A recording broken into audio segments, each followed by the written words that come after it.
भारत में अगर कोई आज भी गांव में प्रेमी प्रेमिका पकड़े जाते हैं तो ऐसा नहीं इनके साथ बढ़िया व्यवहार करते हैं, इनके साथ दुर्व्यवहार करते हैं। जैसे गांव के बीच में पेड़ में इनको बांध देना और इनका अपमान करना, इनको गधे पर बैठा देना, इनका टकला कर देना, इनको गालियां देना और प्रेमी प्रेमिका को मारना बीच गांव में।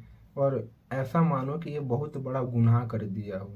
और यही गांव के सभी आदमी प्रेम की पूजा करते हैं, मंदिरों मस्जिदों में जाके, धर्म स्थलों पे जाकर प्रेम की पूजा करेंगे। लेकिन जब यही गांव में किसी को पकड़ लेते हैं तो ये प्रेमी प्रेमिका के साथ इतना दुर्व्यवहार करते हैं कि गांव में और इस समाज में फिर दोबारा कोई कुछ सालों तक प्रेम करने से भी डरता है कि अगर हम पकड़े जाएंगे तो हमारे साथ भी ऐसा होगा।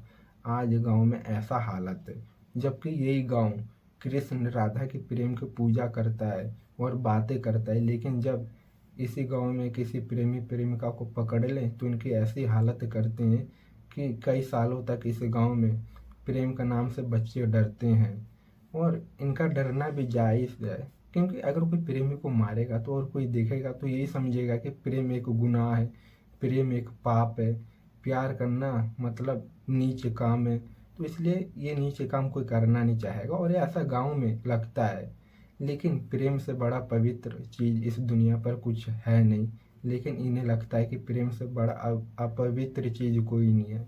तो उनकी सोच बहुत गिरी हुई है। और प्रेमियों को पकड़कर पेड़ में बांध देना, टकला करना और गधे पर बैठा के गांव में गांव के चक्कर लगाना, इतना अपमान करते हैं। ऐसा मानो मतलब प्रेमी प्रेमिका सोचते हैं पकड़े जाने से पहले अगर हम मर जाते ना तो यही सही रहता, या फिर हमें पता रहता तो हम जहर खा लेते हैं।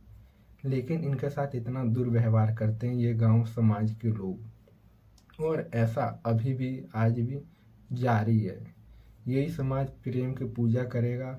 अगर इन्हीं के समाज में कोई प्रेम करता हुआ पकड़ा जाएगा तो इसके साथ ऐसा दुर्व्यवहार करते हैं जिससे कि सालों साल तक इस गांव के बच्चे प्रेम के नाम से डरते हैं और प्रेम को एक पाप नीच समझ लेते हैं, जो कि ये बहुत गलत है। क्योंकि इस दुनिया पर सबसे ज़्यादा पवित्र कोई चीज़ है तो यह है प्रेम।